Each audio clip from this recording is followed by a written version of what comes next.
Ki Hajar Dewantara juga mengajarkan kepada kita ada 4 hal. Ini juga bagus sebagai bekal. Ngaten nggih. Apa saja? Nomor 1 adalah ngandel, nomor 2 adalah kendel, nomor 3 adalah bandel, nomor 4 adalah kandel. Kandel ini lawannya tipis, ibu-ibu. Kandel itu loh nggih. Ngandel. Bagaimana biar jadi perempuan yang baik? Bagaimana biar jadi ibu yang baik? Ada 4 ini tadi. Ngandel itu apa? Percaya. Percaya bahwa anak itu selain kita yang menjaga, juga pasti dijaga oleh Gusti Allah. Senantiasa percaya bahwa anak itu juga dijaga oleh Gusti Allah. Jadi kita tidak overthinking. Engko sananu ndek sekolahan dianu koncone, engko sananu ning pondok dibuli koncone mboten. Engko sananu ning dalan kepiye.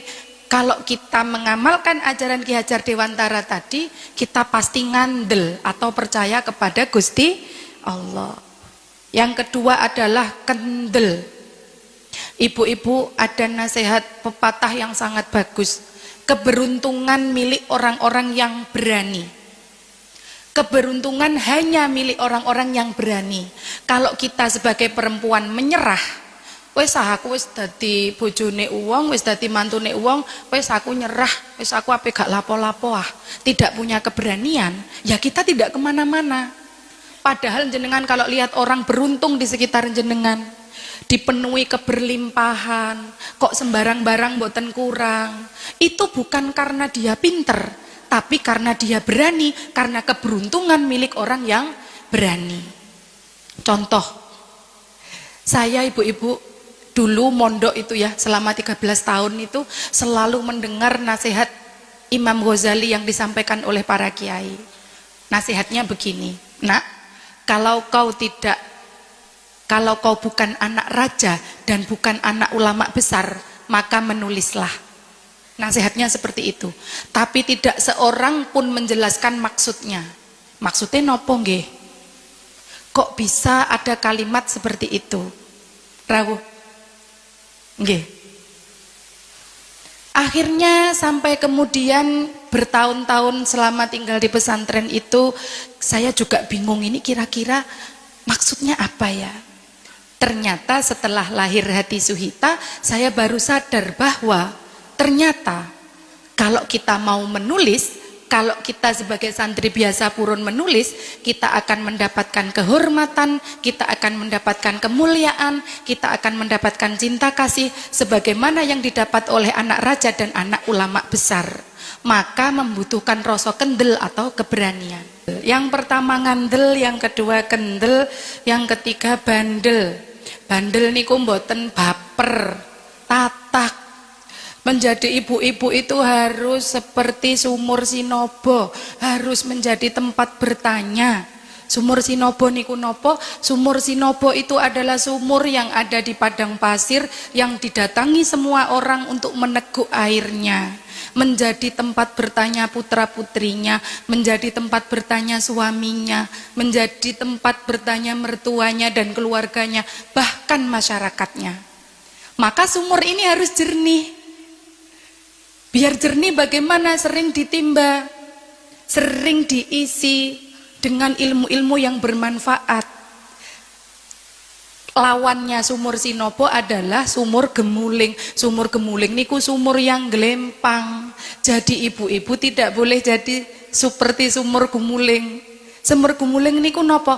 Oversharing. Mangkel titik nyetori teng WA. Beten srek titik kali garwane nyetori teng WA. Dilaroi mertuane apik-apik, nulis status teng WA, cukup tahu. Nggih. Nyuwun napa-napa mboten dituruti kali mertuane, mara nyuwun status teng WA. Laki-laki yang masuk surga adalah yang loman kepada istrinya. Nanti mboten cocok kalah ipare, posting fotone dulur-dulure kandung, memang cuma mereka yang mengerti. Itu namanya sumur gemuling ibu-ibu, sumur yang glempang. Nek glempang mboten kenging diambil aire kuta-kuta butek. Padahal menjadi ibu harus menjadi sumur sinobo yang disobo semua orang. Dek iki piye yo kok enek kejadian ngene, sekedap Mas kula pikire kadose saene ngoten. Karena kita pinter. Bu iki piye yo Bu sekolahan kok ngene, Bu iki kok pondok ngene, menurut sampean piye? Ngeten bah niki saene. Itu yang saya bilang bahwa perempuan adalah sutradara, adalah tokoh di belakang layar tapi punya peran yang sangat penting. Ngoten nggih. Jadi harus dari sumur sinobo, bukan sumur gemuling, oversharing. Kalau kita main media sosial, ayo diisi dengan hal yang baik-baik, ayo diisi dengan hal yang indah-indah, boten usah saling sindir menyindir. Nanti yang dimaksud satu, yang baper sa Indonesia. Padahal aku mau pegel mbak ibuku tok, tapi mertuaku yo melok baper. Lah wong nyalah-nyalah sampean pegel ditulis teng WA nggih. Nah, itu. Selanjutnya adalah kandel. Jadi nomor 1 tadi ngandel, kemudian kendel, kemudian bandel atau tatak atau tidak oversharing. Selanjutnya adalah kandel. Kandel itu tebal, bukan tipis. Nopone sing kandel? Sangune. Sangu itu berbentuk apa? Berbentuk uang juga bagus, berbentuk apa itu? Kekuatan psikologis juga bagus. Value. Menjadi ibu harus punya bekal yang kuat. Menjadi ibu harus punya bekal yang banyak, yang tidak tipis, yang tidak biasa-biasa saja. Harus memiliki kasih sayang yang seluas samudra biru, tidak gampang marah, tidak gampang muring-muring, kandel bekalnya. Kalau bisa ketika anak minta apa-apa, mboten usah disambati. Saya itu ditinggal abah sedo itu neng luar biasa hancurnya. Sebab abah saya itu adalah laki-laki yang tidak pernah menunjukkan kepada putri-putrinya kemarahan. Beliau itu tidak pernah melukai hati putra-putrinya sama sekali. Bahkan sangat menghormati putra-putrinya. Nek ngendikan kepada anaknya, terutama anaknya yang perempuan, nguati-ngati sangat. Bahkan abah saya itu orang yang walaupun keadaannya sedang tidak punya uang, kalau sudah anaknya itu minta berkaitan dengan pesantren dan pendidikan, pasti langsung diberikan entah bagaimana caranya. Lek awak dewe mboten. Mama minta uang 10.000, gimana jawabannya? Duh. Bu iki gak duwe.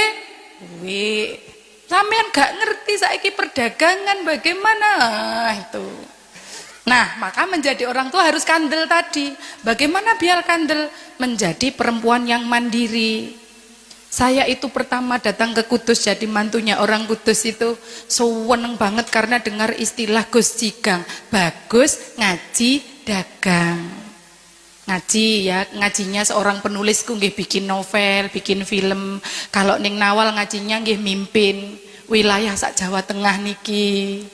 Kalau saya ngajinya adalah bikin novel. Ning Aida ngajinya sekolah lagi, ngomong santri. Ngajinya orang kan masing-masing nggih berbeda-beda. Jenengan lek jadi bu guru berarti ngajinya mengajar.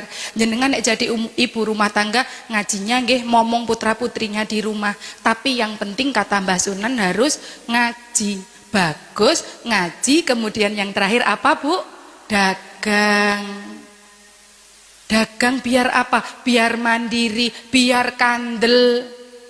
Biar kandel, biar artone kuatah, biar kalau putrane minta nopo-nopo mboten diketaki mawon.